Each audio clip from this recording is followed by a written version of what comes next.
A few days ago, I sent out a newsletter to my subscribers asking them to tell me what they struggle with when it comes to writing in English.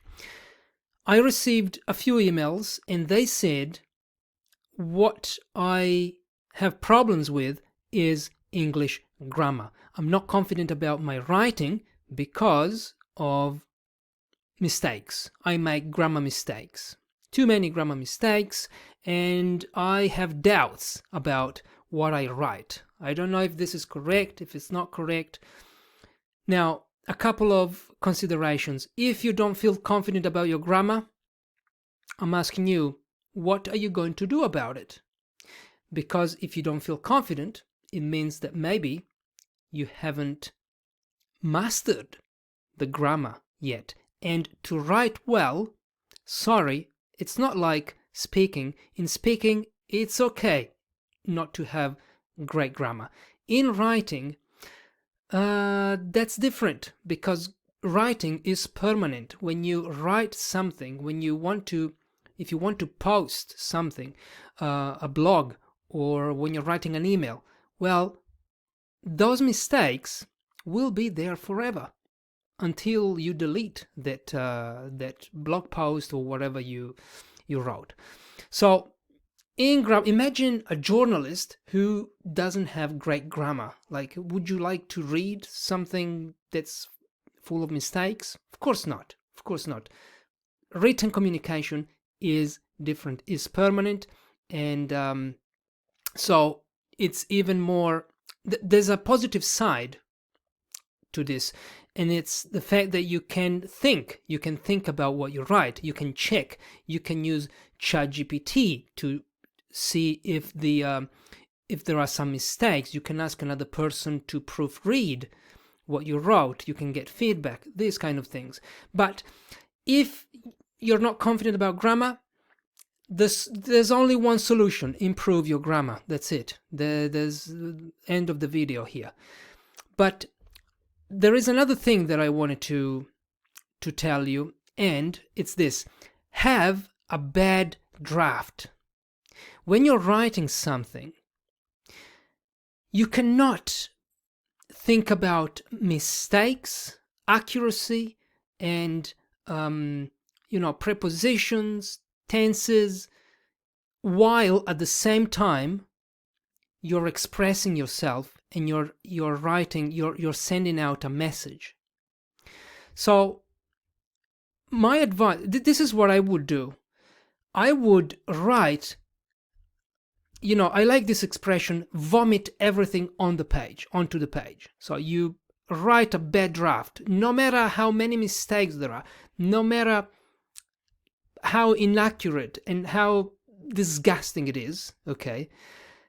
It doesn't matter, because it's just a draft. You're not going to publish that. So you can make as many mistakes as you want. Actually, don't worry at the beginning when you're writing something. Who cares about the mistakes? It's only for your eyes. It's not for someone else. So put the ideas, so the content first. You write your draft, your bad draft, full of mistakes, full of spelling errors. Then, once you feel that you've said everything, once you feel that everything is there on the page, now you can start editing, and so your brain, there's actually a scientific aspect to this. I think it has to do with left and right brain. So you cannot think about the content and the form at the same time, because you're engaging a different parts of your brain, and you can't engage. Well, but this is something that I heard, so maybe I shouldn't talk about this. The idea is, have a bad draft, put everything there, forget about the mistakes. After you've finished putting all your ideas there, then you can edit, you can check in a dictionary, you can have all the doubts you want, and you can fix things. But only after you've got everything on there. Otherwise it becomes too tiring, really, because you have to think about the grammar and you have to think about what you want to say, but then you go back and you check, oh no, there's another mistake here, so let me fix this. Then you forgot what you wanted to say next. Ooh, it's too much. Okay, it's too much. So content first, then form. This could help you. Having doubts, this is another thing, having doubts is a great thing when you write. This is how I learned. This is how I learned how to write in English, by having doubts. If you're not writing anything, you don't have any kinds of doubts. And if you don't have a doubt, how can you go and discover things? You cannot, because you don't have any doubts. Whereas if you write and you think, okay, you finished writing everything, and you're like, okay, now I'm not sure about this preposition. Is it on or in? What about this tense? Is it I should use the past or the present? Or what about the spelling of this word? Then those doubts they come from the sky, you know?